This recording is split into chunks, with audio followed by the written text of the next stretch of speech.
அந்த காலத்துல பாதத்துல என்ன அணிவிச்சாங்க? தண்டை கொலுசு. இப்பமா அணிவிக்கிறாங்க. பெண்களுக்கு அந்த போட்ட உடனே அவங்களுக்கு ஒரு கலகலப்பு வந்துடும். ஏன்னா தூங்கிட்டு வர பெண்கள் இந்த கொலுசை மாட்டோன்னு ஜலக்கு ஜலக்கு சத்தம் பத்திலா நல்ல சந்தோஷம் கலகலப்பாயிருவாங்க.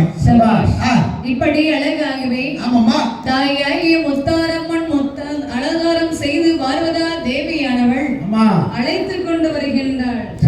அழகாகவே அலங்காரம் செய்து கையிலாய மலைநாடி வருகின்றார்.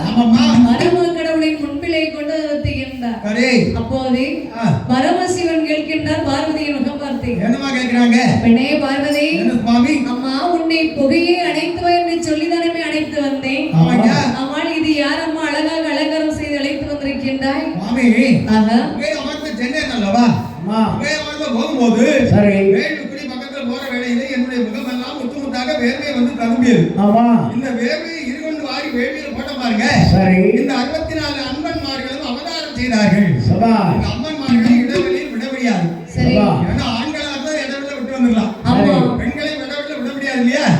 அதனால அழைத்து வந்திருக்கிறேன் ஐயா என்று சொன்ன உடனே பகவான் என்ன சொல்கிறாரு?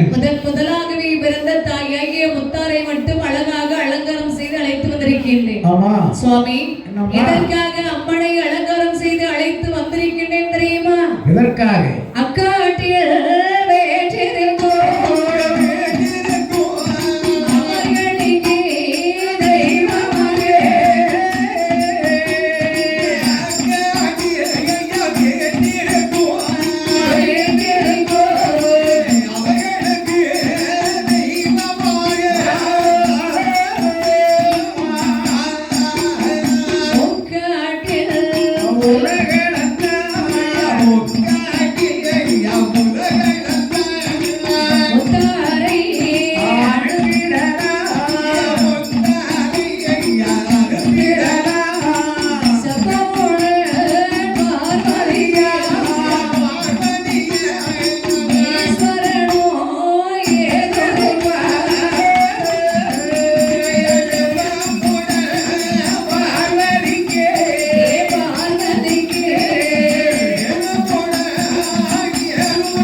சுவாமி, தாயாகிய முத்தாரை எதற்காக அலங்காரம் செய்து அழைத்து வந்திருக்கின்றேன் தெரியுமா? அதோ அருங்காடகத்தில் தன்னந்தனியாக அமர்ந்திருக்கின்றார்களே முப்புராதியர்கள்.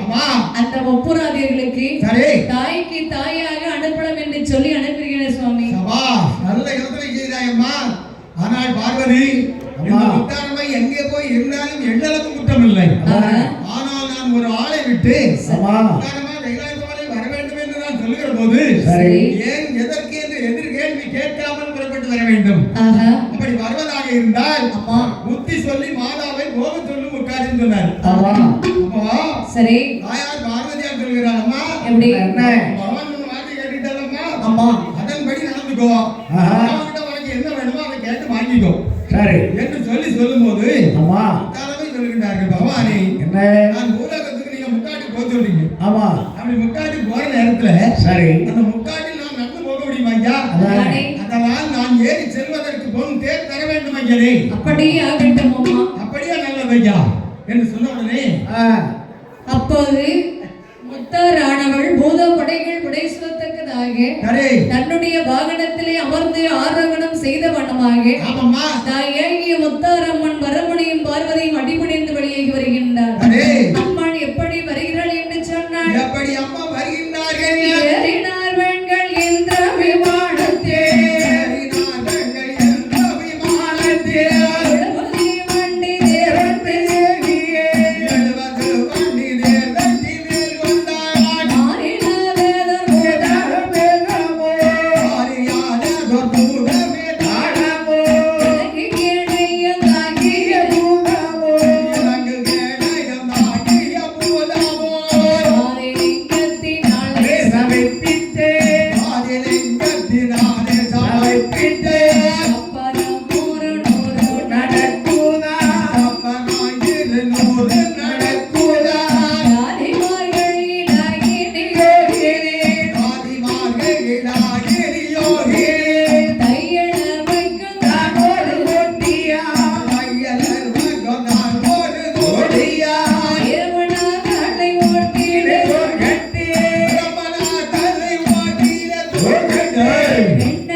ஆமாம்மா. வருகின்றார் கைலாய மலை விட்டு வெளியேகி சரி.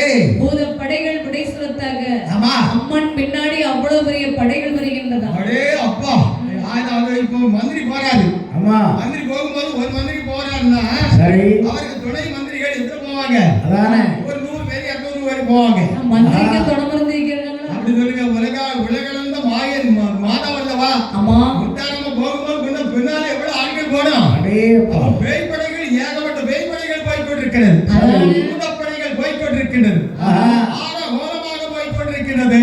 அம்மன் கோலவர்ண தேரிலே அமர்ந்து ஆரோகணம் செய்து கோலாகலமா வந்து கொண்டிருக்கும் போதே அம்மனுடைய பின்னால் வரக்கூடிய படைகள் எல்லாம் மரகத பச்சை வர்ணத்தேர் 1000, மாணிக்க பச்சை வர்ணத்தேர் 1000, முத்து குங்குமம் வைத்த பல்லக்கோர் 1000, முடிகிய வெள்ளி தங்கத்தேர் 1000, 1000 எவ்வளவு படைகள் இருக்கு அம்மனுக்கு. தங்கத்தேரு, வைரத்தேரு, பொன்னுத்தேரு, வெள்ளித்தேரு, வெள்ளித்தேரு. கட்டையில கூட தியாகம் செய்து வைக்க முடியல. ஆமா. ஆனா அவங்க எவ்வளவு தியாகம் செய்து வச்சிருக்காங்க பாத்தீங்களா? அம்மா சப்பரம். அம்மா பெரிய கோடீஸ்வரி இல்லம்மா, உலகளந்த நாயகி இல்லம்மா. அம்மா கோடீஸ்வரிய. அம்மனுக்கு அடியாளாகிய நீயும் கோடீஸ்வரி தானே? அது எப்படி சொல்ல முடியும்? அம்மா அம்மா போட்டு சாப்பிட்டு. அப்ப நான் ஒரு நாளும் கோடீஸ்வரன் ஒத்துக்க மாட்டானே. நமக்கு அது எதுக்கு? நம்ம கோடி பணத்தை வச்சு என்ன செய்ய போறா நீ? கோடி கோடியா லட்சம் கோடி 1000 கோடி 2000 கோடி சேர்த்து வைக்காங்க. சரி. இந்த 2000 கோடி சேர்த்து வைக்கிறோம். எவ்வளவு முழுக்க சாப்பிட முடியுதா பத்தியாடி? ஒரு நிம்மதியா இருக்க முடியுதா? நம்ம யாருக்கையும் அண்ணனுக்கு வேலை செய்து அண்ணனைக்கு சாப்பிட்டு இருக்கோம். நிம்மதியா தூங்க முடியலையா? நம்ம ஒரு கும்பா அரிசி சோத்தை தின்னுட்டு இருக்கோம். அவன் நிறைய வச்சிருக்கான். நீங்க அவனுக்கு நிம்மதியா தூங்க முடியலையா? 20 தோசை 30 தோசை திங்கும். சரி. இன்னைக்கு தான் 40 தோசை சாப்பிட்டுருக்கேன். 40 தாங்க சாப்பிட்டுருக்கேன். நீ சொல்லு தின்னு சொல்லி எல்லாங்களும் சேர்த்து விடலாம். ஆனா எந்த சண்டாடி பார்த்தாலும் தெரியல. வேற ரூபா, துருவ ரூபா, வெட்டாங்க மட்டை ரூபா, பொடி மூஞ்ச 12 ரூபா, வியாபாரம் கொலையா ரூபா. எவ்வளோ பார்த்தாலும் தெரியல. எனக்கு இப்போ சாப்பிடவே முடியலம்மா. சாப்பிடவே முடியலையோ? 40 தோசை தின்னுருக்கா? காலையில 9 மணிக்கெல்லாம் ஒரு 33 இட்லியும், சரி, ஒரு 10 பட்டு சுட்ட வடையும் சாப்பிட்டுருக்கேன். சரி.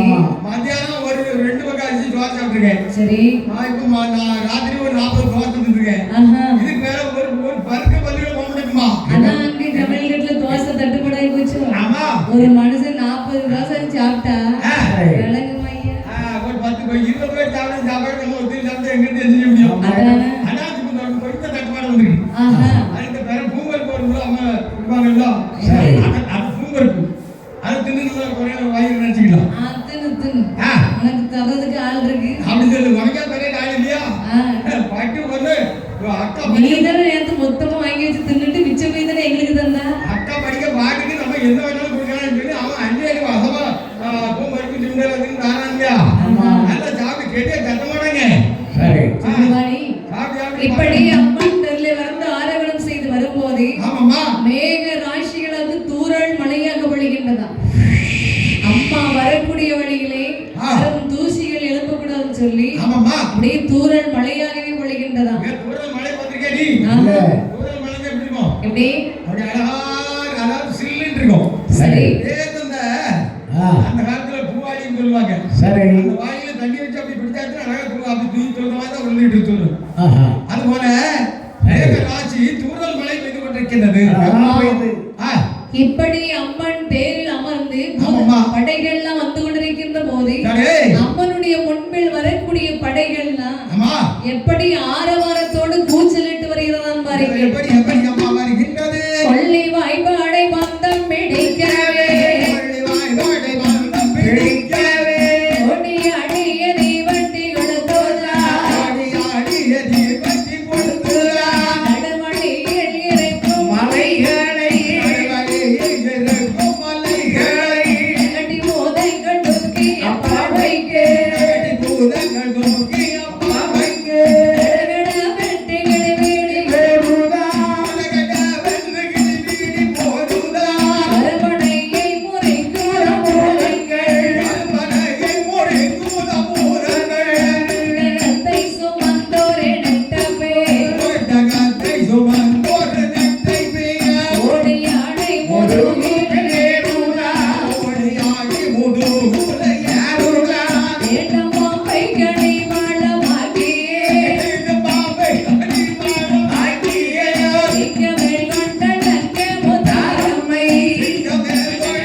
நாக்கு அம்மா அப்படி காய்க்கு வர தூங்கிட்டு இருக்கும் ஆஹா அதான் கொள்ளிவாய் பேய்படை ஆமா அப்ப அந்த நேரத்துல நீ பிறந்துட்டியா நம்ம தானே அவங்களுக்கு சொல்லி நான் பார்த்ததே இல்ல நீங்க பாத்திருக்கீங்க நம்ம வந்து மூணாவது பிறவி இது சரி சும்மா சாதாரணமா நினைக்க கூடாது மூணாவது பிறவில தான் அவன் டபுள் பாட்டு பேசிட்டு இருக்கேன் ஆமா முத பிறவி பேய் பிறவி சரி ரெண்டாவது பிறவி பிசாசு பிறவி மூணாவது பிறவி இப்ப மனுஷ பிறவி ஆமா அடுத்த பிறவி நாய் பிறவி அப்போ குரங்கு பிறவி கிடையாதோ அவன் கேட்டு மனுஷன் சொல்ல மாட்டான் அப்போ அவன் பிறகு வாங்கி கூட்டிருக்கான் அடியே ஆமா எவ்வளவு பாசமா கூப்பிட்டுருப்பாங்க என் முன்னாடி எப்பவுமே என் மேல நல்ல பாசம் ஆமா அடே அப்பா நாய் சொன்னாலே உயிரை விட்டுருவாங்களா சரி நாயின்னு சொல்ல கூப்பிடுவாங்களோ ஆமா நாய் வாய நாய் யானை அங்க குறைஞ்சிட்டு கிடக்குன்னு அம்மா தெருவில் போய் ஒரு பேர சொல்லி கூப்பிட்டாலும் சண்டைக்கு வர்றீங்க தெருவில் போய் யார்கிட்ட பேசியாச்சுன்னா போதும் சரி ஏய் எச்சிக்கல் நாய் இங்க வாய நாய் அங்க நீ இருக்கு சத்தம் விட்டுறாங்க இங்க வா எவ்வளவு ஒரு மரியாதை பாரு ரொம்ப பாசமா இருப்பான் ஆஹா அடே அப்பா காலையில எந்திரிச்ச உடனே ஆமா சரி எல்லாரும் கை தட்டி தான் கொடுத்துட்டே இருப்பாங்க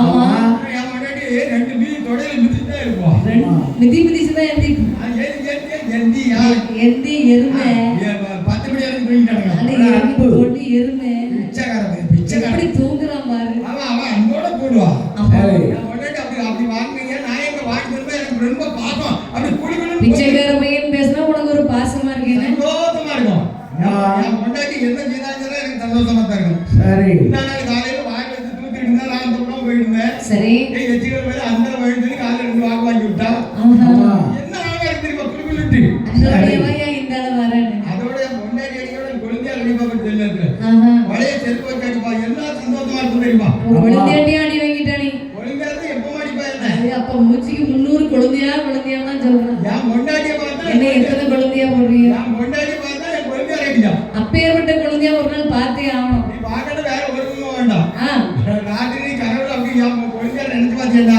சரி இவ்வளவு நான் என்ன நினைச்சு பாக்குறேன் நீ நினைச்சு பாரு இல்ல உனக்கு